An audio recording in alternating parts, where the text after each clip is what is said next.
All right. Hello, everybody. We are back on another episode of the Market Close. It has been a while since we just did a regular market close, but we are back and we've got a lot of earnings to get into. We've got Coinbase, we've got Roku, we've got Twilio, we've got Airbnb, and we have a bunch of other companies. So today is going to be a very, very big day in terms of going through some of these earnings. And also it's going to be important because these are pretty important companies. I mean, even if they're not the biggest companies in the world, they matter. They're tech companies. We want to see them produce earnings. I think we have a couple weeks left of earnings. We ended off with NVIDIA in about 2 weeks, and then we're done for Q4 2024, and we move on to Q1 2025. Today has been a pretty exciting day in the broader equity markets. I did not get any sleep. I know I told you guys I was going to go sleep after the market open.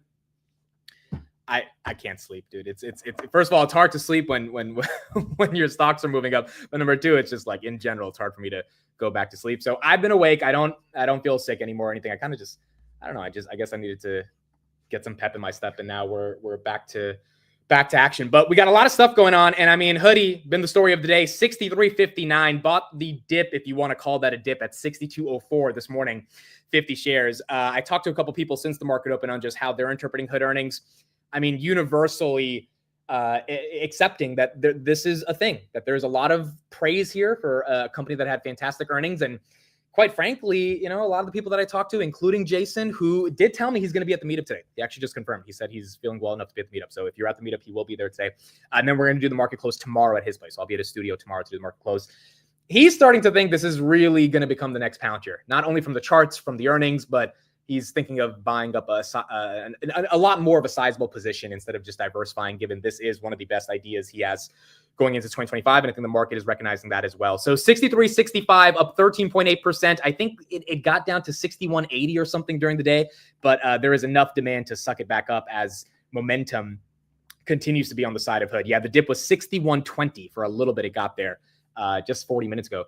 And now it's back at 63.65. That doesn't mean I think you should have a ton of FOMO. There's obviously volatility. We got all this tariff stuff going on with Trump, and like anything could, you know, bring Robinhood down just in terms of the macro. But as an actual long-term play, even with the momentum we've seen, the earnings are strong enough for a lot of people to get excited. And obviously the market's getting excited right now as well. Coinbase is up 9.2%. So Coinbase is pumping into the earnings. We're going to see if the numbers are good enough to continue the pump. Palantir, 117.6. That is just below 118. We did hit 118.39 today. The high is 118.60. So we're at 117.6 going into the end of the day. We have Tempest that is up 13%. We have Grab that actually fell all the way to 474. I actually did buy another 1,000 shares of Grab today at 482. And we're getting a little bit of recovery, nice little V-shape from 474 all the way to 5. So I did buy another 1,000 shares of Grab today. I contacted Robinhood support. I was like, hey, can I buy more contracts? And they basically were like, no. Is the audio bad again? All right, we're switching the audio. How about now? We're good now? We're good now? Audio is good. I don't know why this mic is being stupid today, but audio should be good. Let me know if it's good. Let me test it myself. Yeah, it's good. It's good now. Okay. Let me know if it's not good. Anyway, I was saying I bought 1,000 shares of Grab today. At 482. Got a nice little V-shaped recovery from 474 all the way back to 5. I think the momentum is strong on this one. Obviously, the call option volumes are strong on this as well. So I think, look, the dip is viable to me, and I bought the dip at 482. I said I was trying to contact Robinhood support to to buy more contracts, and they were like, no, you can't buy any more contracts. I was like, please, I've been using the app for 8 years. They're like, sorry, man, we can't let you buy anymore. I'm like, all right, fine. So that's why I bought the stock. If they had let me buy the contracts, I would have bought the contracts. But that's what we got on Grab. Apple right here, 241. Elon Musk retweeted that Apple is launching something new. I think he retweeted them not because there's any collaboration with Tesla. I think it's because he wants Apple to keep spending ad dollars on X, and that's why he retweeted them. But Apple right here at 241. Tim Cook did say they're announcing something, a new member of the family next week. CrowdStrike 453. That's an all-time high. Palo Alto reports today after the bell. NVIDIA 135. That's up 3%. Archer up 1.5%. SMCI, nice little recovery with NVIDIA up 6.4. You got Reddit that was down 20%. Now it's only down 5%. Nubank's up a little bit. AMD's just slightly red. Airbnb's up a little bit going into the earnings, 0.77. DraftKings is up 2%. They have earnings as well. Tesla, nice little recovery to 354. They were at 358, but it's better than being at 328 where they were a couple days ago. And then you have NVIDIA, again, that we talked about here at 135. Rocket Lab at 28.25. Bitcoin's been relatively flat all day. Nothing too crazy right now, just over 96.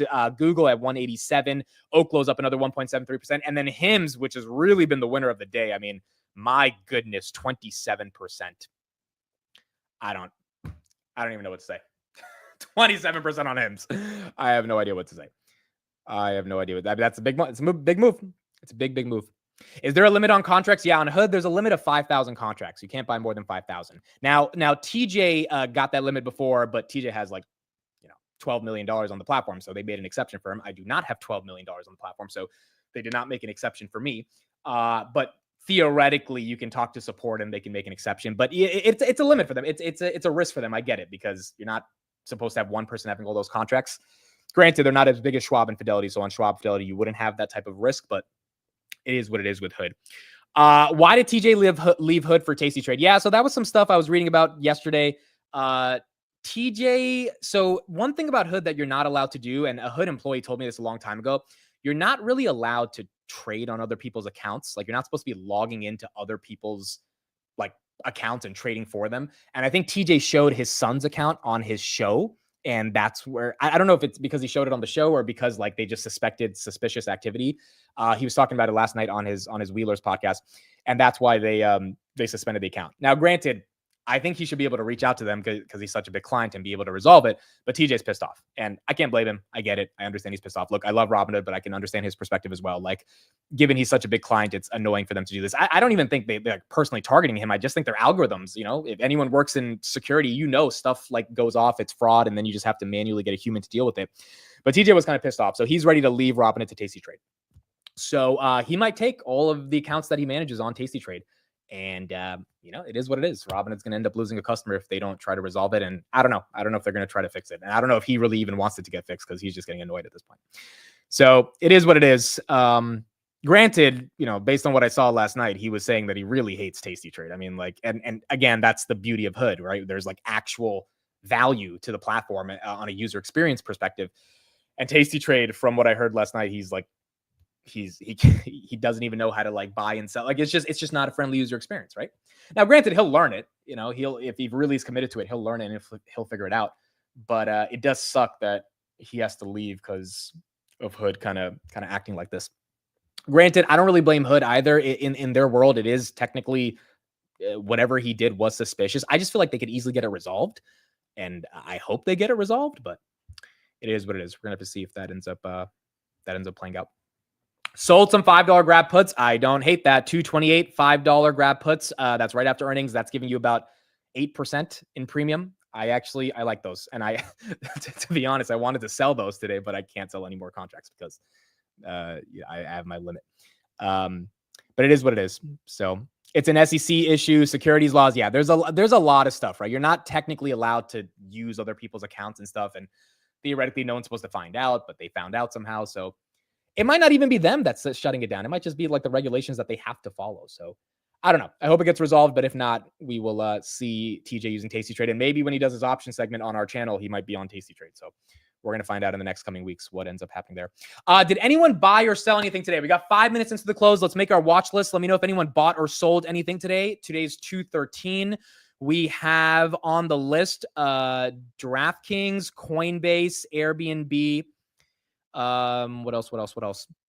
Twilio, Palo Alto Networks. That's actually the biggest one, to be honest. Palo Alto. It's the biggest company out of all these. Twilio. By the way, Twilio said they were going to buy back $2 billion of their stock, and they have like $3 billion in cash flow, or they guided for $3 billion in free cash flow. So that stock already moved dramatically. And if they can do again today, that would be important. Win, and then GoDaddy. GoDaddy has earnings today. I'm not going to make any jokes. There's a bunch of jokes in my mind right now. I'm not going to make any of them. I made plenty of jokes on the market open today, and I can continue those jokes with GoDaddy, but I'm not going to do it. I'm going to be an adult. I'm not going to do it. The sale IPO happened today. Yeah, they're down 4%. This is another identity security company. I don't know enough about them. I'll look into them, but looks like their IPO hasn't gone the best, down 4%, but down 4%. It is what it is, right? So we're going to see, I guess, through the coming weeks, how this IPO ends up going. All right, I'm going to put the pump and dump poll for Coinbase. Coinbase, pump and dump for Coinbase, and let's see what you guys think on that one. I think that's like that. Okay, so out of these names, Roku, Coinbase, Twilio, Airbnb, which one do you guys own the most? Which one does the chat have the most ownership to? I don't own any of these. Roku, GoDaddy, Win, Twilio, Palo Alto Networks, Airbnb, Coinbase, DraftKings. Yeah, I have no exposure to any of them. But I think Coinbase will be the ones that you guys own the most. All right, Coinbase, pump or dump. What do you think? Coinbase, pump or dump? What are we thinking? Dude, I don't know about Coinbase. I think it's a great company. I think they're going to do well. I think the obviously it's made a big move since Bitcoin. I don't know what they're going to say that's going to surprise the street, because the street knows their numbers pretty well because it works with Bitcoin, right? Like they can easily track this. So I don't know if there's going to be any major surprise, but maybe they don't need to surprise. Maybe if they just hit their numbers, they're going to be good anyway. Some of you guys sold Tempest. Okay, I don't hate that. I think Tempest is running. Now, I think Tempest is probably going to go higher because until Nancy sells, it probably continues pumping. But some people are up like 100% on Tempest. And if it's only because of Nancy, that's not horrible to take some profits. We got some Palo Altos in the chat. We got Coinbases. We got a lot of Coinbases. We have some Rokus. We got some calls people have on Roku. Palo Alto is going to be a big one. Palo Alto is definitely going to be a big one. Someone said they trimmed HIMS by 5%. I don't think that's crazy either. I mean, I don't know why this is running anymore. Yes, I can understand it's still cheap in some respects. But I think at this point it has to be a squeeze. Like, I don't know if that many people in the world care about HIMS and they're just buying up the shares, or you got shorts that are covering because it's up dude, HIMS is up 130% year to date. If you're short and you've been short since 24 in January, I feel like you don't fight this. You just cover and move on, which obviously creates more buying pressure. And that's probably what's happening right here. But it could hit 60 before the end of the day. We got 2 minutes left. 2 minutes left. DraftKings right here up 2.4. Airbnb up 0.5%. It looks like Hoodie's going to close above 63.50, which is going to be pretty incredible. Up 14% on the day. I think a lot of people are happy with this one. By the way, I mean, it kept its pump. Right. A lot of times after earnings, you have a pump and you can't keep it. HUD's keeping it.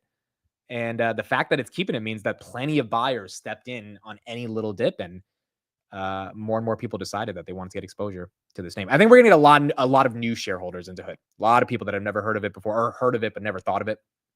They're going to get excited about it. Yeah, Meta also, do 19 days in a row closing green. I mean, Meta was the Mag 7 pick everyone should have went with in the beginning of the year, including myself. This was the one. This was the one. Not Google, not Amazon, Nvidia now, if you got it, after the 20% DeepSeek collapse, because you're probably up 20% if you really got the bottom. But outside of that, it's Meta. It was Meta. And Zucks has done it again. 728, new all-time high on Meta. Absolutely incredible execution. And it looks like that stock is getting most of the momentum in terms of the Mag 7 from the street. All right, here we go. Thursday, February 13th. We've got plenty of earnings to get into. The stock market is now closed.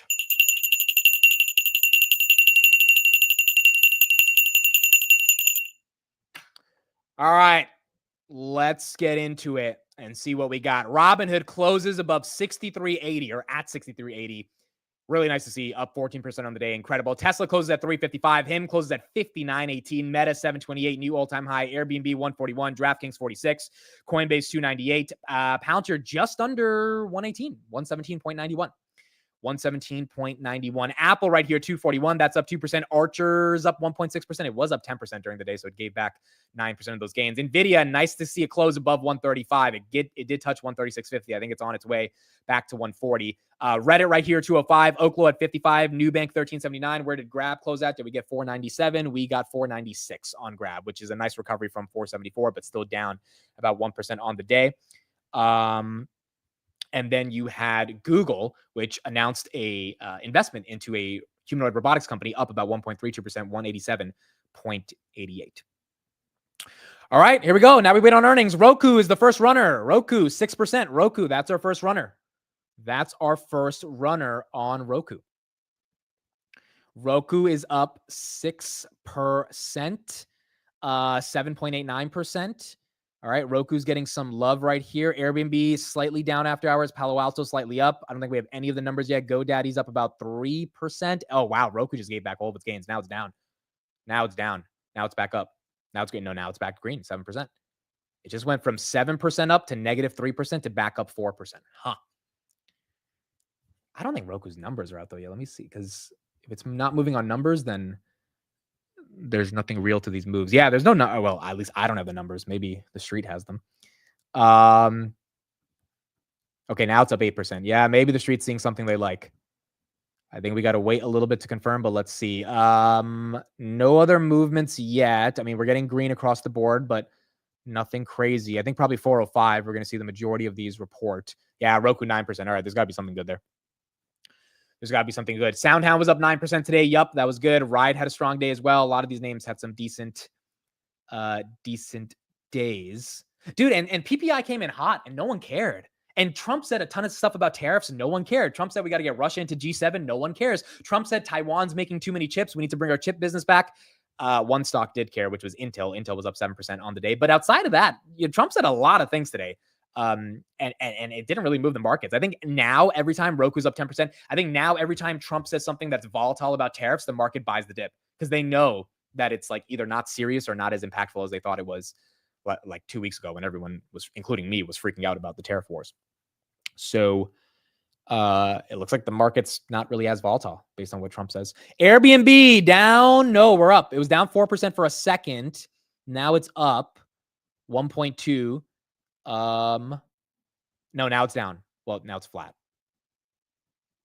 Well, it was down 5%, but it's flat now. Coinbase getting a little bit of movement, but it's still flat. DraftKings is flat. Roku's the only one, 9%. Roku's the only one, 9%. Oh, Applied Materials. I forgot about this one. Sorry. Okay, so Applied Materials, AMAT, they are slightly down. Earnings is 238 versus 229. Sales 7.17 versus 7.14. They beat on the top and the bottom, which is good. This is a pretty big company. Market cap is 150 billion.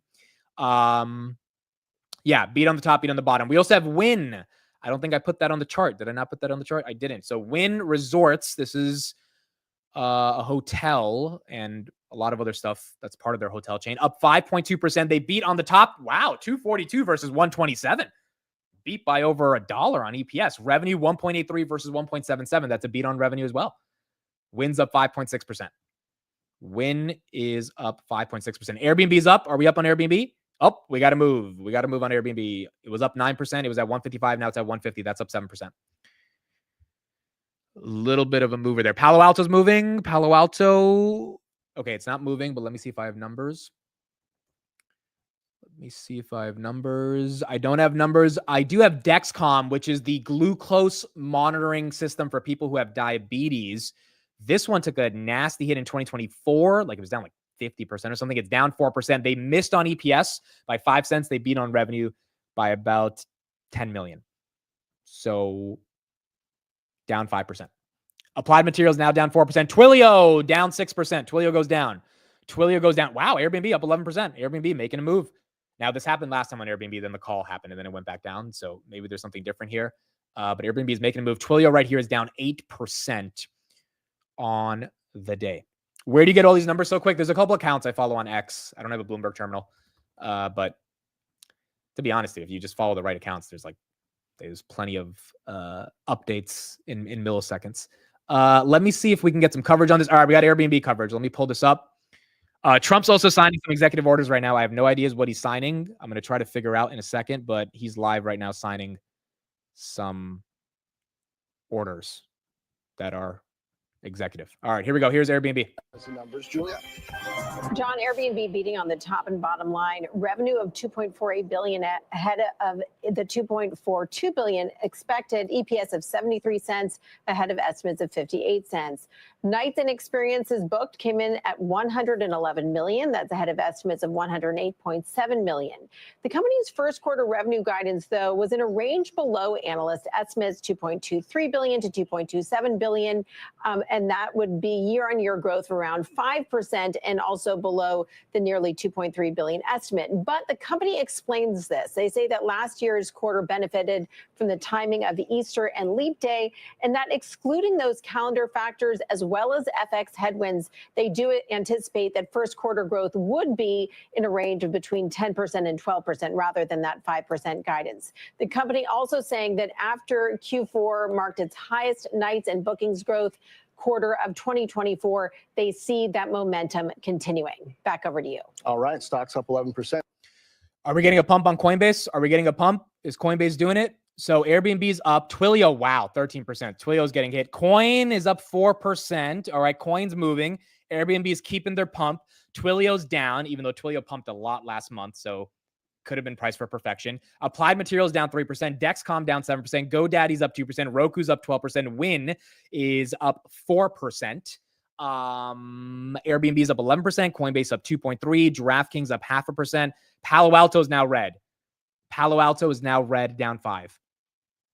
Coinbase total revenue, $2.3 billion versus $1.87. That's a big beat. That's a big beat. Coinbase. I don't have Coinbase numbers yet officially. Let me show you guys Palo Alto. But if that's true, Coinbase, that's a hell of a beat, dude. That's like $500 million in revenue beat. That's like interesting, dude. How do they? That means the street completely underestimated them. Palo Alto, 81 cents versus 78 cents. That's a nice EPS beat, not a crazy beat, but it's a good one. And then revenue 2.25 versus 2.24. That's not really even a beat, but it is technically a beat. So that's why Palo Alto is probably not reacting aggressively. I don't know if it deserves to be down though. Yeah, I don't know if it deserves to be down 6%. Is CrowdStrike down on this? CrowdStrike is down 0.5%, but it was up 4% during the day. There's got to be something else going on with Palo Alto. Airbnb is up 13%. Coinbase, yeah, Coinbase. See, Coinbase is being weird. That's a big beat if that's correct, but it's not holding that pump. It's not something. And the Coinbase tends to do this, dude. I've been covering this for almost a year and a half on their earnings, and they tend to have a good numbers, but the stock eventually follows. It just doesn't happen on earnings day. And usually a lot of it's tied to Bitcoin. Yeah, now it's going red, slightly red right here. A little bit of green, just went up 0.5%. Went from 313 back down to 300. Now it's at 299. So we'll go back to that and see what's happening. DraftKings goes red. No numbers yet. Palo Alto's down 7. Twilio's down 8. And GoDaddy's down 1. Roku's up 13. Roku's the biggest winner right here. Maybe poor guidance. Maybe. I don't think Coinbase gives guidance, but yeah, Palo Alto probably. Maybe not the best guidance. Let me see if I can get Palo Alto's numbers. That's an important one. Let's see what we've got here. Okay, while I'm getting Palo Alto, let's look at Roku. I'll get Palo Alto in a second. Here's Roku. Reporting a loss of 24 cents per share. That's far better than the expected loss of 40 cents per share. Revenues of 1.2 billion ahead of estimates of 1.15 billion. And the company's adjusted EBITDA, $77.5 million, about double the 34.8 million street account estimate. Now, in terms of first quarter guidance, the company is saying it sees revenues of about $1 billion, which is pretty much in line. And first quarter EBITDA also in line of $55 million. Also want to point out here that Roku channel, that's the free ad-supported channel, streaming hours are up 82% year over year. And we see that sending the stock up about 13% in after hours. Who streams on Roku, dude? I know it's big in Latin America, but I've never met someone who actually like streams content on Roku, but 82% year over year growth. You can't argue that. I mean, that's what's sending the stock higher right here, up 14%, or Airbnb is up 14%. Roku is up also 14%. Coinbase is now red. If they beat revenue by 500 million, like someone said in the chat, I'm trying to get the exact number on Coinbase, then why is this thing down? This thing should be pumping. This is weird. Yeah, 2.27 billion versus 1.87 billion. That's a really healthy beat. And then well, where's their EPS? 2.3 billion. That's 23% higher than expectations. Why is this thing down? They beat revenue by 500 million. Yeah, like net income was 1.29 billion. That's almost a 50% net income margin. Why is this thing down? Okay, so here's the numbers. Wow. Okay, dude. Okay, either they're doing a little bit of a kerfuffle with their tax accounting to get this beat, but 468 of EPS versus 204. Are you kidding me? That's a $2 beat on more than a $2 beat on EPS. If it's not like some tax adjustment or something, if that's the actual number, like 468, then this thing should be up like a lot. This thing should be moving like crazy, unless it's literally only tied to Bitcoin, and it's not going to move without Bitcoin. Granted, it did pump 9% during the day. I have to remember that. So like the 9% pump could have happened right now and no one would say anything, but it happened during the day. So it is what it is, right? That could be a reason. DraftKings right here, no numbers on them yet. Palo Alto's down 4. Twilio's down 7. GoDaddy's down 4. Applied Materials is down 3. Part of me is thinking that it's not actually 468 of EPS. Part of me is thinking they're counting something that when you adjust it, we get much lower than 468. I mean, and Robinhood did the same thing yesterday. By the way, I told Vlad about that yesterday when I went to the headquarters. I was like, yeah, dollar of EPS, it kind of fooled us for a little bit. And he started laughing. He's like, yeah, well, if you take away the tax stuff, we still beat. I was like, yes, yeah, no, you still beat by 10 cents. I'm just saying, when we saw a dollar, we were like, what's going on here? That's a little crazy. So I don't know, maybe Coinbase did something like that. If they actually brought in $4.68 a share, I mean, this stock should be much higher, dude. That is intense. Airbnb is up 13.4%. Okay, so Airbnb is getting some love, getting momentum. Here's the Twilio earnings. Let's go to this real quick, and then we'll keep going from there. Our initial move is down. Pippa Stevens has those numbers. Pippa. Hey, John. Well, Twilio is down 8% here on a mixed quarter and disappointing guidance. So for Q4, EPS coming in at $1 adjusted. That was 4 cents short of estimates. Revenue at $1.19 billion. That was essentially in line. Now, this, of course, comes against heightened expectations after the company did give positive guidance at an investor conference just a few weeks ago. Now, on the guidance front for Q1, they see revenues largely in line with estimates, a little bit soft, but it's more that Q1 EPS number of 88 to 93 cents against the 99 cents that Wall Street was looking for. That really seems to be weighing on the stock here, down 7.5%. Guys? All right. Pippa, thank you. Twilio's CEO, Khozema Shipchandler's. And 38 cents adjusted, $7.17 billion. But it's in terms of why you're seeing the stock drop, a lot of that has to do with the This is Applied Materials.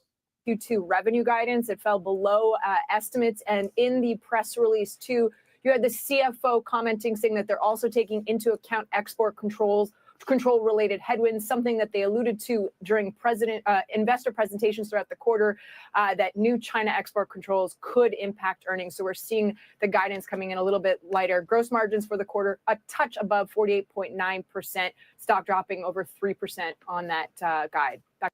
Okay, so nothing crazy with Applied Materials. 3% move is, it doesn't matter up or down. Dexcom basically going flat, down 1%. Win is up 2%. Palo Alto, we're going to look at their earnings in a second and try to figure out why they're down 5%. Twilio, I can understand why that's down 10%. Coinbase is now trying to fight to go green again, just barely up 1%. DraftKings, I don't think we have their numbers yet. And then Airbnb is the winner. Airbnb and Roku are winning the day. Both of them up 15%. Did anyone have calls on Airbnb or Roku? I mean, they're doing their thing. Trade Desk, by the way, did not catch a bid at all. Down 33% of the day. No one stepped in to buy Trade Desk. So this one, very weird, dude. I always thought of them as an incredibly quality company. I'm very surprised the street didn't even give it a little bit of love. But we're going to try to research and see what happened there. Twilio now down 9%. Palo Alto down 5% on the day. Coinbase up 3%. All right, Coinbase getting a little bit of a pump. Dude, this feels exactly similar to December 2023. It was at 170, pumped to like 190, came back to 170, ended the day at like 164. There really wasn't that much movement from its base price. It kind of feels like a little bit of a repeat. DraftKings, all right, we're up on DraftKings, 6%. With all the sports betting stuff we've been hearing about just in the zeitgeist, you would imagine DraftKings, FanDuel, they're capitalizing on that momentum. They beat on EPS, 14 cents a share. That's a big beat versus 4 cents. That's not bad. And then revenue is it's an inconsequential miss, 1.393 versus 1.4. So that makes sense that DraftKings is up. That makes sense. Someone said there's rumors on Twitter that Coinbase is going insolvent. I wouldn't believe those rumors. Coinbase is the last brokerage I would think of that would go insolvent. So I don't think that's anything to do with it. I think it's just, I need to figure out that 468 number is real or is that accounting? Because 468 in EPS is just, and it's possible. I mean, Bitcoin pumped, right? Like it's possible they just had that many trading volumes and they brought in that much revenue. ARM is flat right now. ARM was up 6% on the day. The reason I think ARM was up was because they said they secured a deal to make their own chips with Meta, if I'm not wrong. Someone can correct me, but they came out with a headline that they're building their own chips and they got Meta as one of their first commercial clients. Maybe that's why Meta was up as well, but that is why I think they pumped today, up 6%. Probably FASB accounting. That's actually a good point. That's actually a good point. That could be what's happening here. Yeah. It's a deal with Meta. Okay. It's a deal with Meta. Yeah, there you go. That helped ARM out today. Coinbase now up 1.8, DraftKings up 5%. Let me see if I can get some coverage on those. All right, we got Palo Alto. Let's look at this. and then we'll go to Palo Alto's actual filings. I'm going to check for 13Fs. Yes, we only have David Tepper, but I think soon we'll have the other 13Fs. But right now, it's mainly David Tepper. Okay, well, first let's do Coinbase, and then we'll do Palo Alto after that. Actually, we'll do Palo Alto and Coinbase together. Morgan, so let's start on Palo Alto. Stock down 6% at this point. Looks like Q1 revenue did miss revenue for the first quarter. They're guiding to 2.26 to 2.29 billion at the midpoint. That was lighter than expected. For the quarter, though, EPS stronger than expected, about a 3-cent beat on that adjusted number. Revenue also stronger than expected, grew 14% to 2.26 billion. And that was stronger than expected as well. Another key metric, next generation security ARR. That's a number folks watch, grew 37%, better than expected at 4.8 billion. And then the company also adding 2 new board members as well. They are expanding from 9 to 11 board members. I'm going to bring you Coinbase now. It's looking like a massive beat for Coinbase in the quarter, helped by really strong crypto trading and Bitcoin's all-time high. You can see shares moving slightly lower, though. EPS, though, for the quarter, a beat by almost $3, $4.68. Street was expecting $1.81 there. Dude, that's insane. Like, why is this stock not up 20%? That is insanity. And you can't say it was priced in. It obviously wasn't if the street was expecting 181. Like, that's incredible. I feel like if Bitcoin was at 150 or something, that it would be pumping more, but maybe it's just not moving because Bitcoin's flat today. Total revenue for the quarter coming in at 2.27 billion. That blew by estimates. It was up 138% or so year over year. Transaction revenue, which is a reflection of trading volume, also a strong beat, 1.6 billion for that number. It was up 172% sequentially. Coinbase did see about 439 billion in trading volume. Consumers made up the largest portion of that, 1.4 billion. Institutions were closer to 141 million. Subscription services did hit an all-time high. That was up 15%. And then monthly transacting users, were up 24%. There is a quote in the press release. They are benefiting here really from that crypto bull market and friendlier regulation. They say it's the dawn of a new era for crypto. The voice of crypto is heard loud and clear in the U.S. elections, and the era of regulation via enforcement that crippled our industry in the U.S. is on its way out. They say the Trump administration is moving fast to fulfill its promise of making the U.S. the crypto capital of the planet. And they say leaders are taking notice globally. So a big tailwind there for Coinbase and a big help in the quarter there and helping the outlook as well, guys. But shares now reversing slightly higher, up 2% after hours. Back to you. Yeah, I guess the street only moves it with Bitcoin, dude. I mean, I don't think the street thinks of Coinbase as a business. They think of Coinbase as a business that's tied to an asset class. And if Bitcoin was at 50,000 right now, like Coinbase would be down. If Bitcoin was at 150, Coinbase would be up. So this is really good growth as you're seeing right here on the screen. Thank you, Marcel, for these comments. Transaction revenues up 194%. Subscription revenues up 71%. Trading volumes up 185%. Now, granted, Robinhood did 70 billion of crypto trading volumes in the quarter. Coinbase did 94. So 94 is bigger than 70. But when you really look at it, Coinbase is international. Robinhood is in the United States and Europe. And that's it, right? Coinbase is all across the world. And number two, Coinbase has 10x the amount of tokens on their platform than Robinhood. And Robinhood is, quite frankly, people don't like the fills on Robinhood. They don't like the spreads on Robinhood, whatever. Like, you can say whatever things you don't love about Robinhood in regards to its crypto trading that Coinbase has an advantage of outside of the take rate, where Robinhood has a clear advantage of. But theoretically, to only do $20 billion more of crypto trading volumes than Robinhood when you have that many more advantages, I mean, you could make a case that Robinhood's eating into their lunch. Because if those trading volumes didn't go to Robinhood, they'd probably go to Coinbase. So, I mean, that theoretically is a little bit of competition for them. But regardless, they should still be able to do incredibly well. And they did with 94 billion in trading volumes and beating EPS by $3. I mean, it's absolutely incredible. Palo Alto right here down 4%. Twilio down 8%. GoDaddy down 4%. Applied Materials down 3%. And Airbnb still holding up 13%. Okay, DraftKings. Let me see if I can get some more coverage on them. Real quick before that, let me go to the Palo Alto guide. So here is the actual report that Palo Alto put out. Revenue 14% year over year, security ARR 37% year over year, and remaining performance obligations grew 21% year over year. So all those numbers are good, but the stock's down 5%. has to be on guidance. For fiscal year 2025, we expect revenue in the range of 9.1 to 9.1 billion, representing year-over-year growth of 14%. Is the street really tanking it on 14% growth? I feel like Palo Alto tends to grow 12 to 17%. So I don't know if that's the best reason to tank it. Did they do any stock buybacks? I don't see that they bought back any of their shares yet. There's a good quarter, though. 37% growth in security ARR. RPO's up 21%. If the 14% guide is what's affecting them, and they're guiding for 14% in fiscal third quarter as well. So it's not like that's that different from the full year versus the third quarter. So that is a bit weird. Palo Alto was pretty high already. Where was their stock year to date? I think you're right about that. Palo Alto year to date is up 11%. Over the past year, it's up 9%. Huh. Yeah, I guess 11% was enough of a move for the street to kind of think that there's not enough juice to keep giving more. There's board member news on Palo Alto.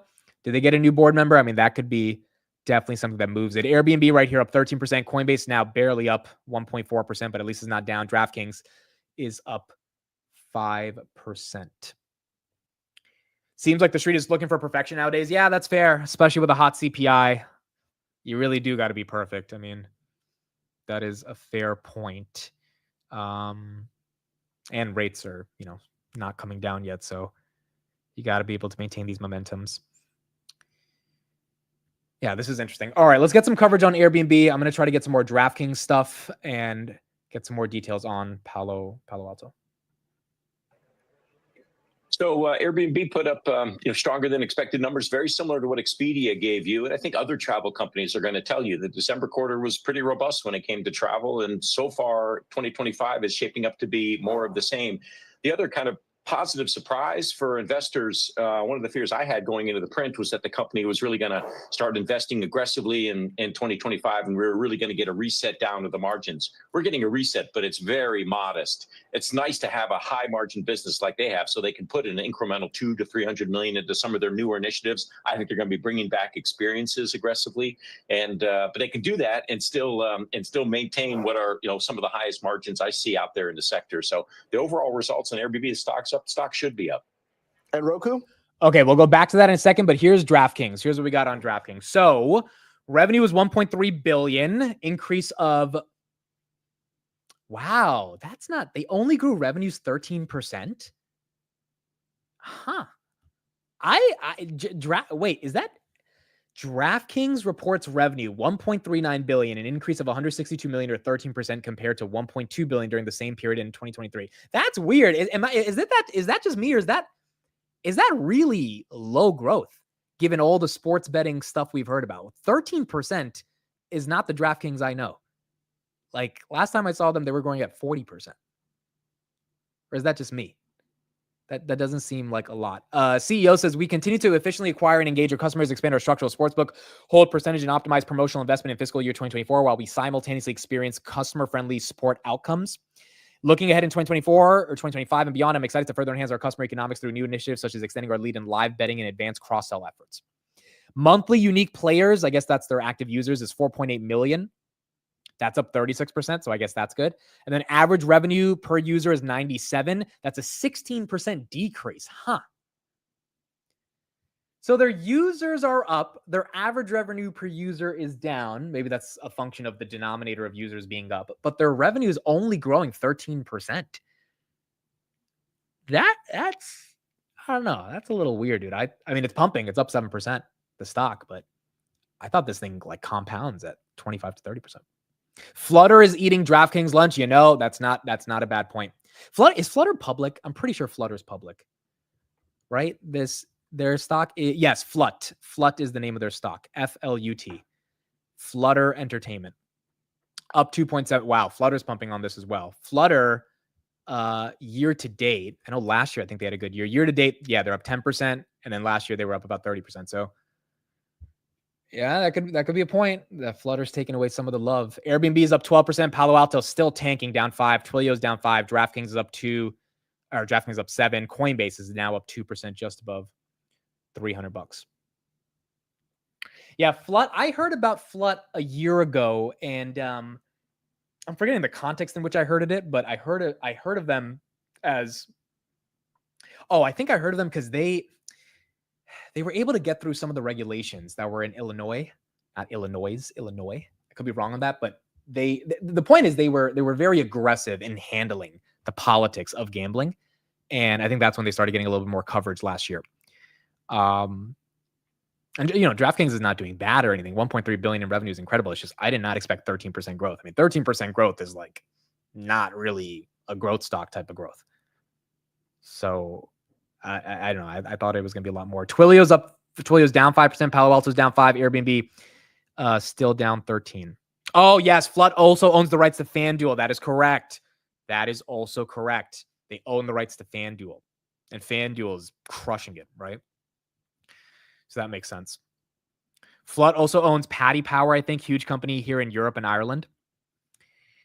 Okay, so I don't know about that. But if they do own that and FanDuel, then that's a big deal.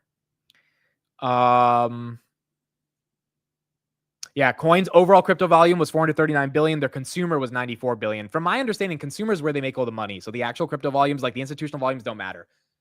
They make some money off of that, but the people buying and selling and like them getting that almost 2% take rate is really where Coinbase makes a healthy amount of their money. Let's go back to Mark Mahaney, and then we'll pull up Coinbase's actual earnings and go deeper in their numbers. Roku, this is a kind of a little bit of a tale of two cities. We had this disastrous print from Trade Desk yesterday that kind of made you wonder about all ad platforms outside of Meta, maybe, and Google, and maybe Amazon. And so there was concern, fear going into Roku tonight. But Roku put up a beat and raise quarter. It looked pretty clean. Their gross margins, the profitability levels are continuing to improve. I think there's a lot of struggles, a lot of almost structural challenges that Roku faces going forwards. But this was a quarter in which there was a lot of fear going into the print, and they overcame it. So that the bar was low, they rose above it. So, Mark, what does it take for Roku to get to sustainable profitability?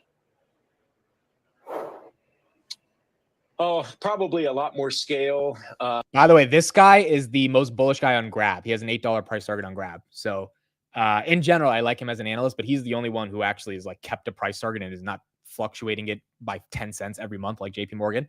So this guy, in my opinion, is one of the better analysts that's out there.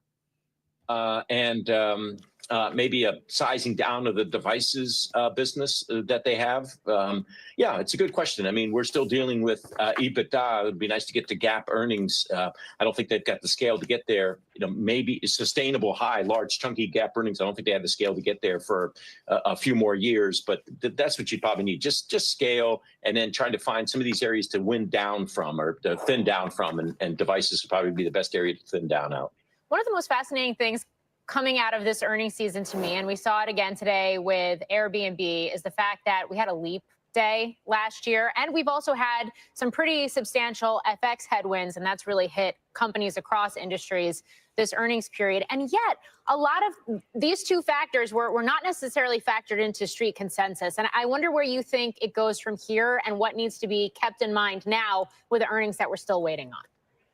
Well, Morgan, I think people are going to start looking ahead. And so if the worst quarter of the year with the most headwinds because of leap day and maybe the timing of Easter, which is key actually for travel names, and then, of course, currency, and a lot of these the internet names that I look at, the large cap ones, have 50% of their revenue from overseas. I mean, you've got the real strong headwinds in this quarter, which means if you look forward, you should start seeing potentially acceleration in Q2, Q3, Q4.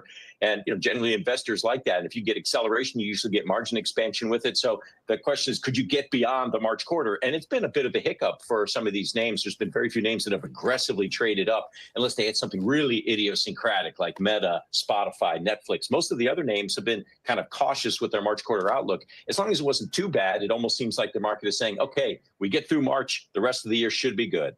All right, Mark Mahaney. Covering a lot there. That's a fair point. I mean, if the street's upset about Q1 based on leap day and Easter timing, Q2, Q3, Q4 could have that as a tailwind, and that's where the street kind of just looks forward and moves on from some of the lack of progress in Q1 just based on the fact that structurally there wasn't as many trading days.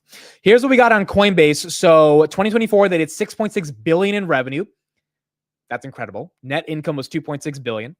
Q4, 2.3 billion. Net income was 1.3 billion. Again, that's just amazing. Highest quarter of adjusted EBITDA ever at 1.3 billion. They have, we'll probably get some subscriber stats soon on, so total transaction revenue consumer, they did 1.34 billion out of their 2.3 billion in revenue just off consumer trading volumes. Institutional, they did 141 million. This is why the institutional trading volumes don't matter.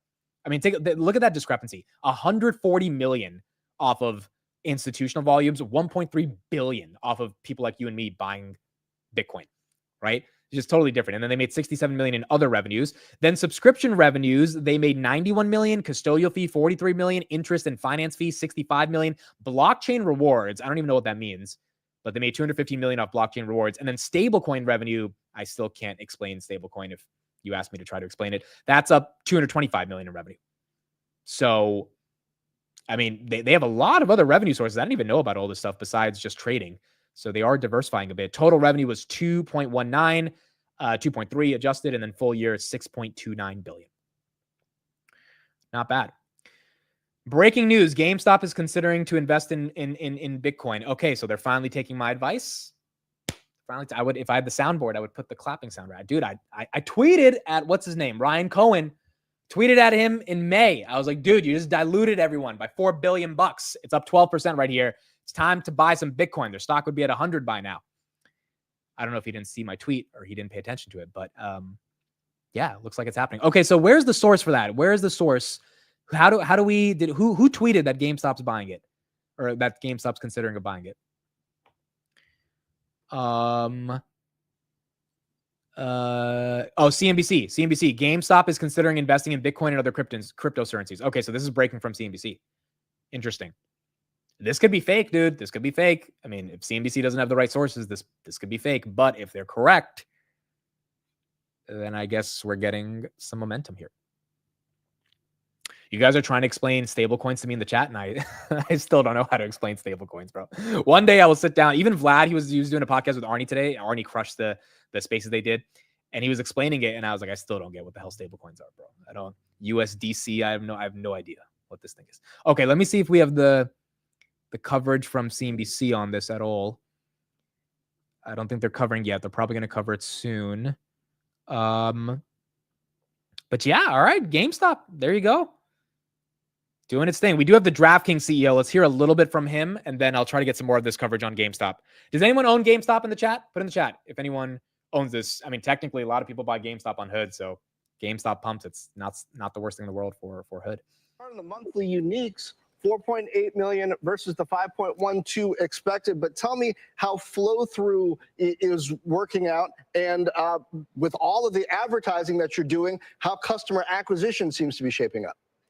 Customer acquisition's been absolutely fantastic. That was one of the big. Okay, I have the GameStop news. One sec. Here we go.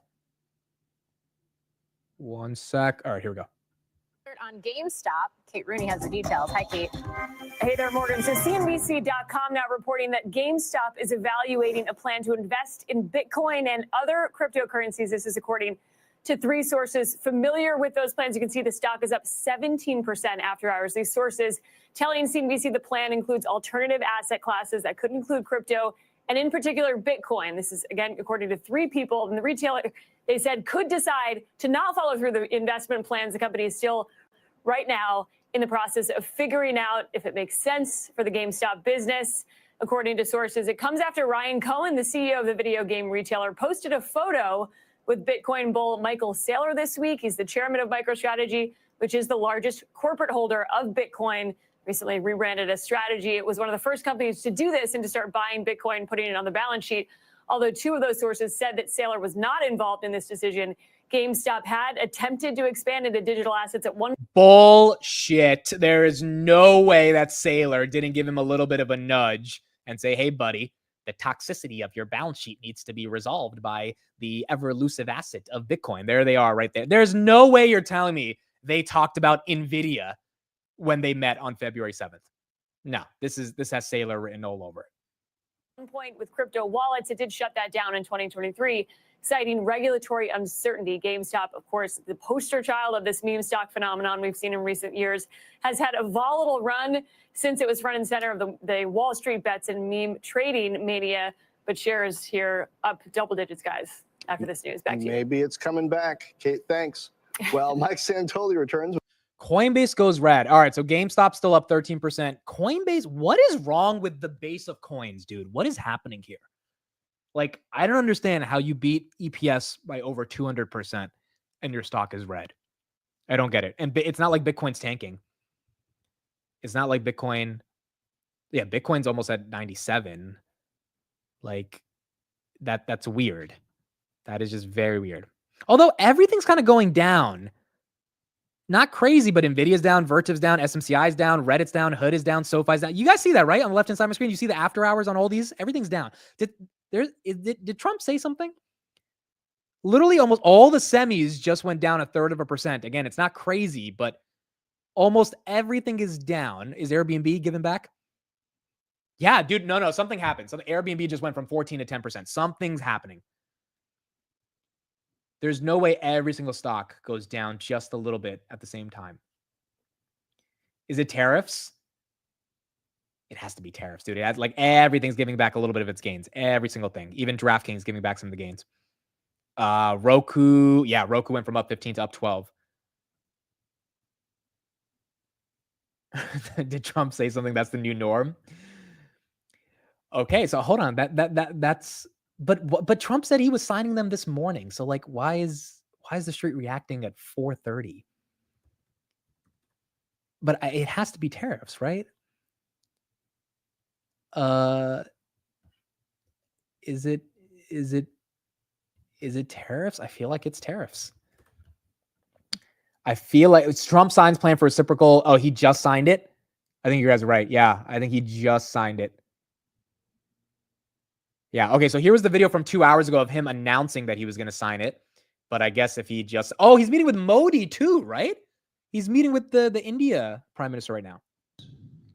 And on trade, I have decided for purposes of fairness that I will charge a reciprocal tariff, meaning whatever countries charge the United States of America, we will charge them. No more, no less. In other words, they charge us a tax or tariff, and we charge them the exact same tax or tariff. Very simple.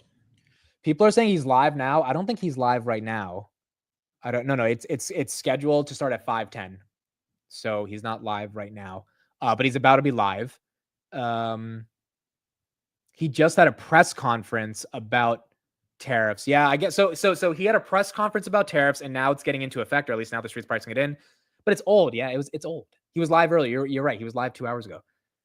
So it's weird that the street's thinking of that right now. And this is just my assumption because everything went red after hours. Not dramatically, but everything taking a look. I mean, you can see it on the left-hand side of my screen. Literally everything getting a little bit of a red move after hours. All the Mag 7s are, even if it's small.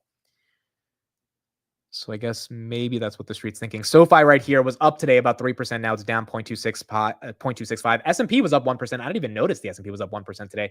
That's down a little bit after hours. The Qs were also up 1.4%. That was probably led by NVIDIA. Yeah, Bitcoin's the only thing that's not going red. Bitcoin's actually trying to make its way back to 97. We had a big day, so people are taking profits. That's fair. Market maker games, that's also probably fair. Maybe it's not anything too crazy with Trump. GameStop not giving up any of its red. I mean, it hit 31. Now it's at 29.70. But dude, people have been holding GameStop for a long time. I mean, back in May of 2024, when Roaring Kitty came back, like people really liquidated a lot of their portfolio. I mean, at least I saw some people sell a ton of stuff to just get into GameStop because they thought it was really time to go to the moon, and that thing just didn't play out. Oil's flat, by the way, after hours. Oil's flat after hours. Wasn't too big of a move today. Oh, WTI is back to 71. When did that happen? I feel like I haven't looked at oil in a couple of days. I thought it was 76 last week. So oil is coming down, which is actually not bad either. That's actually really good to see oil come to 71. I guess we're going to start drilling a bit more. The Saudis are going to cooperate. Coinbase now going green, up 0.47. That could be another reason PPI didn't matter. If oil is coming down and Doge is starting to cut costs and the bond market's reacting to the fact that we're going to have more efficiencies in terms of our government spend, that could be a reason for why the 10-year actually ticked down today. The 10-year 4.537 down from 4.6. So it makes sense. Oh, money market inflows. All right, here we go. What do you guys think? Up or down? Put in the chat. Increase or decrease? Here we go. The results, I have the answer. Let me know what you guys think. Increase or decrease? Every Thursday we get them. Increase or decrease? What do you think? Uber's over 80 after hours? Really? Holy crap. When did Uber get to 80? I feel like Uber was 72 a couple days ago. All right, this is great. I mean, look, Uber, long-term, there's some questions, but short-term, it's cheap. 22 times free cash flow is cheap. And I guess Ackman also is getting a lot of people to look at Uber as well. All right, I see more increases than decreases. The answer is money market funds for the week of February 13th, 2025 have increased, but they've increased by $5 billion. So it's kind of a nothing burger. It's not that exciting, but they did increase. Last week, I think it was increased by like 50 billion. So I guess for the bulls, it's important because you don't want to see a ton of money keep going into these. You want to see them come into equities. And obviously the markets have done well over the past week. So makes sense that there's not a ton going into the money market funds, but yeah, kind of a nothing burger. Nothing too crazy. What is wrong with Coinbase? Again, it ran 9% during the day, so it's almost like we can't be that upset about it. I don't own Coinbase, but if you own it, you did get a pump during the day. I guess the earnings just have to be spectacular to get a pump to continue. And to me, the earnings were spectacular, so I am very confused why it's red, but I don't know. This one, I guess, was a little bit too much during the day for the street to keep giving it more momentum. Uber is a great company. Fears are that FSD by Tesla takes their business. Yes, that is the fear. It's just the free cash flows. Have you ever looked at an Uber free cash flow chart? I mean, it's incredible, dude. This is a business that generates a lot of free cash flow because they have, I think they do what? I'm going to mess up the stat, but they do like 12 billion rides a quarter or some crazy number. Like, they are still a very, very important company, even with the FSD threat. Coinbase doesn't do guidance, so we don't have any forward-looking statements on coin. Coinbase doesn't do monthly metrics either. Robinhood does, but Coinbase doesn't. So it's hard to get a gauge of what's happening with Coinbase. Here's Ryan Dietrich. He is someone who has been accurately calling the bull market for the better. Now let's get his take on where we are in the cycle, and then we'll keep going from there. Guys, I won't be able to stream any call because I'm going to have to leave in probably 20 minutes. We have the meetup today in California, so I'll see anyone who's at the meetup, but we'll still be on for about 20 minutes, and then we'll discuss the rest of the earnings tomorrow after we see how these stocks react after their calls. I did not buy Uber. I don't own Uber, but I own Grab, and Uber has a stake in Grab. So I just think the Grab thesis is going to be like the Uber thesis. Uber stock was down, free cash flows went up, adjusted EBITDA went up, price went up. Grab stock is down, adjusted EBITDA goes up, free cash flow goes up, price should follow. So I think it's going to be a similar story. Market strategist with the Carson Group. It's good to see you again. Why is that your call? Yeah, thanks for having me. I thought you were going to bump me there with the president, but thanks for having me back, Scott. Listen, I think listeners should know this. February historically isn't that great of a month. Okay, that's fine. Post-election years, it's the worst month on average. But here we are, doing pretty darn good. Like you mentioned the previous segment, we're like 8 or 9 points away on the S&P from a new high. What I think really matters, though, it's that second half of February, right about now, right about Valentine's Day. Happy Valentine's Day, everybody. You start to see kind of a banana peel, if you will. Now, you don't blindly, Scott, invest just on seasonals and seasonality, but I think it's really important with all this news that we're having. I mean, we've had big down days on Fridays and Mondays because everybody's worried about what might happen over the weekend. I know President Trump just talked. Obviously, we're bouncing now. We know that can change in a hurry. So I think what I'd feel more comfortable with if we start to see more strength on Fridays. But the reality, again, just be open to the idea next couple weeks. Might be more consolidation, a little choppy, perfectly normal. It's just important to know that. Do you think a tariff-related pullback is inevitable? Yes, I guess is the short answer. We're going to continue to get the headlines. He's right. I forgot that February kind of sucks in the market. And February's been relatively okay. It's kind of been a little bit of a stock picker's market, but he is right. Second half of February is better, which we're at the second half now that it's Valentine's Day. But yeah, February tends to be not the best month for markets. We're going to continue to get the worry that's out there. I'm sure on your network earlier today, people talked about that AAII sentiment poll, the highest level since right after that 10% correction, late 23, before that regional bank crisis, before that, the end of the bear market in 22. So investors are very, very worried right now when you look at that. But the flip side, Scott, I look at put the call ratios. There's some calm and maybe too much optimism there. So it's like this barbell. Everybody's kind of confused. The reality, though, we probably see more volatility. I mean, to think, last comment on this, to think this year was going to be the only year without bad news, without bad days, without probably a 10% peak to trough correction, we think it makes sense. I'm still bullish, but only 2 years say we're in a bull market. Surprises happen to the upside in a bull market. Just prepare probably for more volatility. And honestly, the first half of a post-election year, that's usually when you get it. I feel like this guy talks faster than me.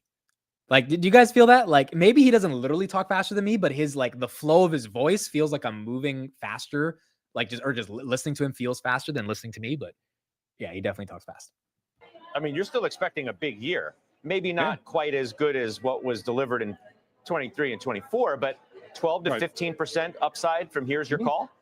Yeah, that's exactly right. I mean, we said at the start of the year, 12 to 15% total return, kind of like some of your previous guests before I came on. We think that broadening out is going to happen. I know everyone's saying one cut, from the Fed. We think it's going to be more like 2 or 3 because we do expect inflation to improve. I mean, what did we just see last week? We saw hundreds of thousands of jobs just evaporate, in essence. But GDP has been revised higher. What's that tell us? Stronger productivity. Go look it up, everyone. In years with strong productivity, you tend to have higher upside economic surprises and strong stock markets. We still think, this bull market's live and well, but small, mid, industrials, financials, those are the areas that will probably do a little bit better when all is said and done. Well, I mean, you better hope you get a good February CPI report, right? I mean, early March is going to be really critical for this market, especially after what was just delivered. This next read can't be equally as hot, or we're going to have a problem. Well, that's true. We very well could. Let's just, history doesn't repeat itself. Often rhymes. Mark Twain. What have we seen 3 years in a row? That January CPI number came in hotter than expected. I know the other guests have talked about this. Even last year, February came in a little hot too. So, maybe we do see that a little bit. But again, the underlinings, the rents have been improving. Look at today's PPI, some of the components that go to the PCE, bunch of letters, I get it. That's the one the Fed looks at, looks better. That's why we're rallying today. We rallied before the president spoke, and obviously he said maybe kick the can on tariffs, at least for today. That's why we're rallying. But the reality, again, inflation is probably still going to improve. Might not do in February, might be later in the year, but it's still going to be a positive. And our big, I guess you would call it, call here is there going to be more cuts. Right, we've actually added some treasuries. We added some tips, some of the models we run for our Carson partners a couple of weeks ago. So we think the longer-term treasury makes sense. Longer-term treasuries make sense as the Fed cuts a little more than is being priced in right here. Okay, I think the only thing about this guy is if he takes a little bit of a break between sentences, it would be perfect. Because the talking fast is actually not that big of a deal. This is what Tom Lee does really well. Tom Lee doesn't really talk fast, but he takes a break when he's expressing an idea from another idea. This guy has 17 ideas moving back and forth, and they're good ideas. I mean, I follow him on Twitter. He's good stuff. His charts are great. It's just hard to keep up with it without the break in between sentences. Now, I know a lot of people are probably saying, Amit, what are you talking about? You talking hypersonic speed too. And that's true, but I guess there's a certain way I talk, which makes it a little bit different to some extent. I don't know. I feel like there's a different flow of your voice, right? His voice is also deeper, so it's like when there's all these different nuances to intonation of voices and inflections of voice. But he just needs a little break between the sentences. GoDaddy right here, down 2%, wins flat. Twilio's down 5%, Palo Alto's down 2%. Palo Alto recovering, dude. That thing was down 7%. Now it's down 2%. It's not bad. Not bad. Airbnb is still up 10. It was up 15. Oh, let's go to Airbnb's results. Let's actually look at Airbnb's results. So let's see what they got. We know they beat on the top and the bottom. Here's the press release. I'm literally in an Airbnb right now. So let's see what results they have. Press release. Okay, here we go. So is this it? Yes. Okay. Dude, I hate this. Why do I click on it and it says to click on another link to then find it? Investors at Airbnb, events and presentations. Okay, now I got it. All right, 2.5 billion in revenue, 11.1 billion for the year. That's pretty incredible. 461 million in net income, which is not bad either. 2.6 billion, 24% net income margin for the year. Adjusted EBITDA 765 million, 4 billion for the year. 458 million in free cash flow. 4.5 billion for the year in free cash flow. So where's the stock? The stock's market cap is 88 billion. So it's trading at basically a 20 times it's trading at 20 times free cash flow, which is, I mean, if Uber's trading at that same rate, and I'm saying Uber's cheap, theoretically, Airbnb should be cheap. Now, granted, there's other parts of the business, but it doesn't seem as expensive as some would think. I don't think they give guidance. They did some stuff in LA after the fires. Do they do guidance? No, I don't think they do guidance. Yeah, they don't do any guidance. But they have a lot of good charts showing these numbers go up. I think their free cash flow is what people care about the most, dude. 40% free cash flow margins is not bad. By the way, did you guys know Palantir has 60% free cash flow margins? I was looking at it yesterday. Palantir has 60% free cash flow margins. Like even if they don't get 40, 50% growth, I mean, if they can get that free cash flow margin to stay stable or maybe even go up a little bit, we're going to see a lot more net income for Palantir. They bought back $838 million of their stock, almost $1 billion of stock they bought back. And the stock hasn't moved too much until today. So it looks like this one's just missing a narrative shift, dude. There's something about the narrative on Airbnb that's not getting it to move up. By the way, speaking of Palantir, I think we talked about this in the morning, but we are seeing more and more politicians continue to buy Palantir. We had two politicians the other day, a Democrat and a Republican, that bought it. Today, some other lady bought it, Julie Johnson, and they all bought it in the 70s. They all bought it in the 70s. So it's up 72% since then. So this lady bought it. We're just seeing more and more of these politicians dabble their hands into Palantir. Ryan says, have you looked into Airbnb like Gally said? I have not really looked into Airbnb since we did that podcast. Honestly, I ended up looking into Grab a lot more, and I just got way more excited about that. Airbnb doesn't seem asymmetric to me. That's the issue, dude. Like, if I was going to invest a real chunk of money in a stock that's not a Mag 7, like, I feel like if you're going to invest any sizable amount of money in a stock that's not the Mag 7, because the Mag 7s have the best free cash flow margins, they have the best net income margins, they're buying back their stock. I mean, their EBITDAs are through the roof. Like, these are just companies that are just exceptional. Then you really have to have a thesis on that stock, and that thesis has to be some level of asymmetric, right? I even said in my Grab post when I did that big long post 2 weeks ago, I said I should be buying Nvidia with this money, but I'm buying Grab because I don't see a double in Nvidia as quick as I see a double in Grab. And maybe Nvidia does double before Grab, but like I think there's a difference there. So I don't see that in Airbnb. That's the issue. For those asking, Arnie's interview with Vlad, it happened already. It would happen like an hour ago. So it's on his Twitter Spaces. I'll put it right here in the chat, and you guys can listen to it. It was a great interview. He crushed it. It was great questions. Vlad seemed to really enjoy the questions as well. Arnie calls them Arnie triggered a lot of people today because Arnie, see, I don't do this on Twitter because I don't want to trigger everybody because, you know, it is what it is. People get Arnie doesn't care. Arnie's like, screw this. I'm going to trigger everybody because he is unapologetic about it. 2 sentences triggered the whole world. As you can see, 165,000 views, or at least it triggered the world of SoFi. Hood is becoming what SoFi only promised, the big tech of finance. And let's just say there were some very angry SoFi shareholders. The funny thing about Arnie, though, is like every time like someone's angry in his comments, he just like responds with the most intellectual response. And it's great. It's just great. Look at this. Look at this, dude. Look at what Arnie said. This is the sweetest, like juiciest thing ever. They're taking different approaches. SoFi is building many lines at one and being cautious. Hood is behaving more like a tech company, focusing on invest and being less conservative. They also had macro tailwinds, though, with crypto, unlike SoFi with lending. Arnie says, one is a tech company, the other one pretends to be a the other one pretends to be a tech company. Like, Arnie's just an animal. He's just an animal. I can't do this, bro. I would piss off too many people. I can't do this. Like, so, you know, I don't go that route, but Arnie doesn't care. He's like, screw it, bro. We're pissing them off. This guy says, except Hood doesn't have a banking charter. SoFi just needs more time. Arnie says, a broker is better than a bank. It's becoming clearer and clearer. In the call, they talked about expanding to more consumer lending products. I agree, dude. I'd much rather be a broker than a bank, dude. Screw a banking charter. Like what? Like that thing has ruined SoFi's ability to benefit from any of the macro tailwinds, and it's given them a price to tangible book multiple that a lot of the analysts struggle with because they're a bank, whether we like it or not.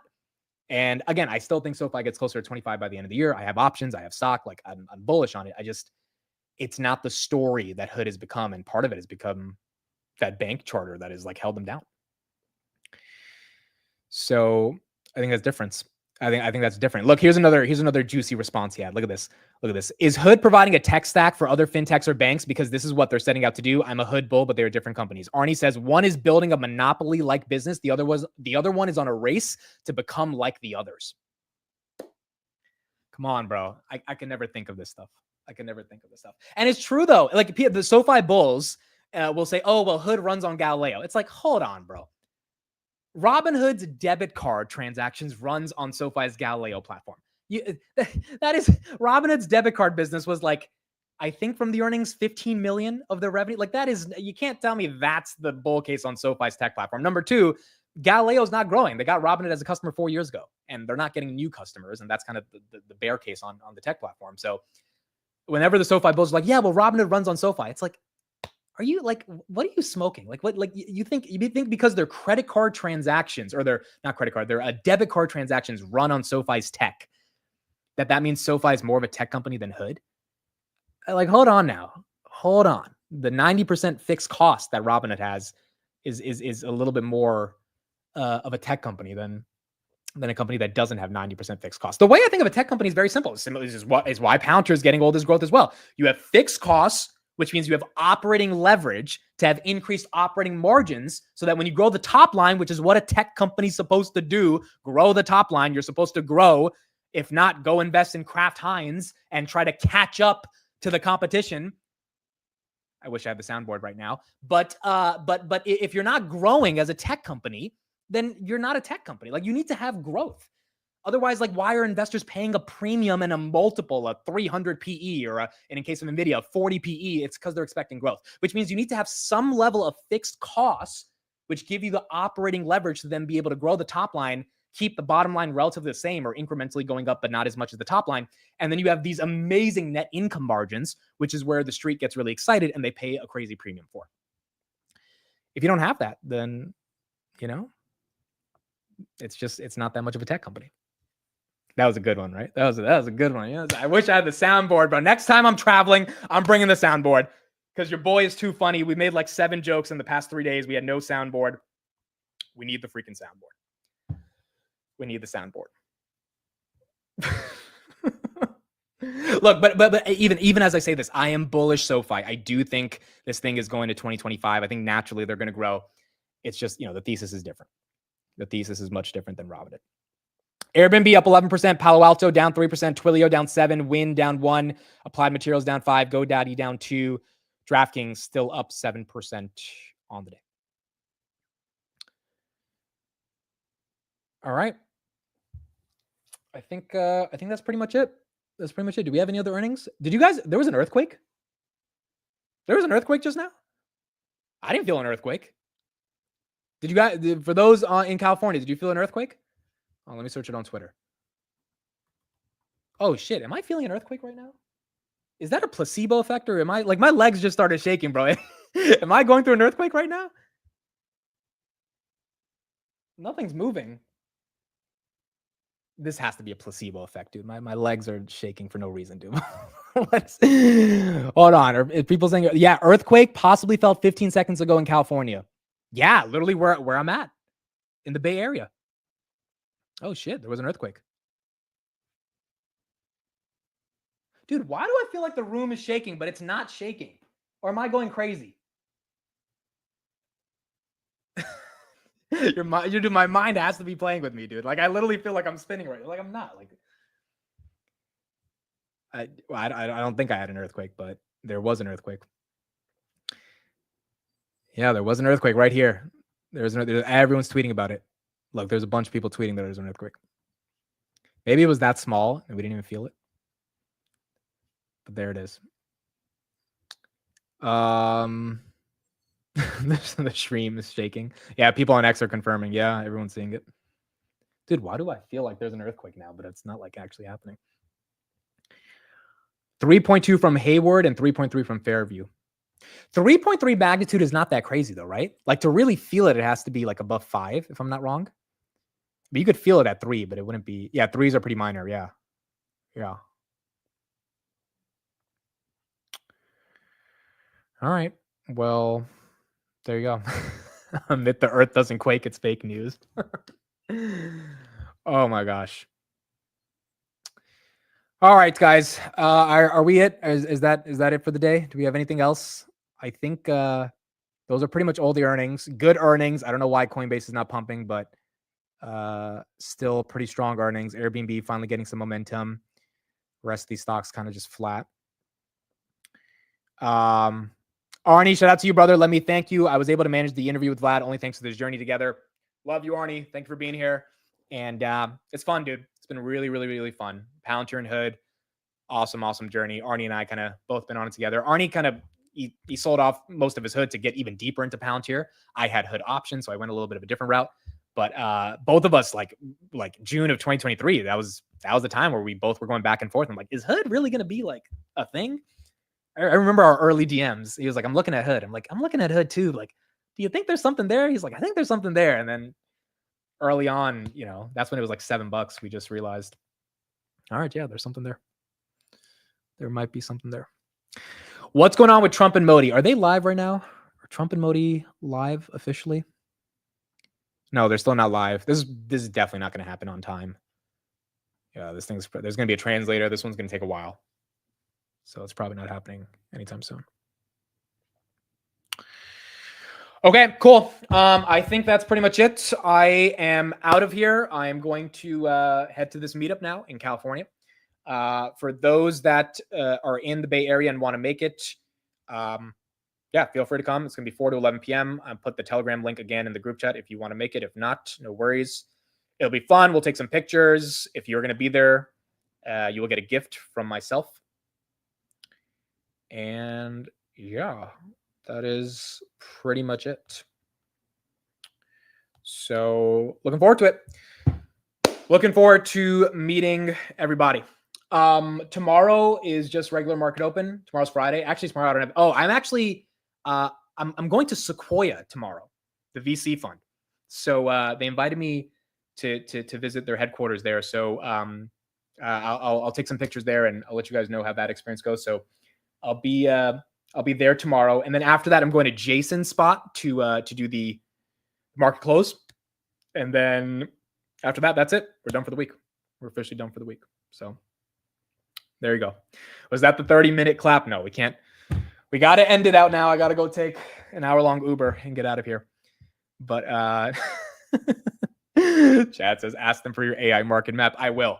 Oh, also real quick, hold on. Let me show you guys this before we leave. Wall Street Journal. They featured CARP today in their I was about to say blog, but in the journal that is on the street of the walls, in the Wall Street Journal. So the article was, Alice Karp wants Silicon Valley to fight for America. The Palantir CEO thinks that tech companies have lost their way, focusing on diversions from consumers rather than on defending the nation that made their rise possible. So if you want to read this, definitely check it out on the Wall Street Journal. And also this that I'm going to be sharing on Twitter, but Iliano just shared it as well. Here's an exclusive from the book, which is going to be out on the 18th, again, which is in a week. Very important for all of us Palantir investors. This book, I think, is going to be just another form of marketing for Karp's message to get out there. And the more distribution on this message, the more distribution for Palantir as a company. So Karp writes, far too few have been willing to risk their capital or reputations in attempting to address them.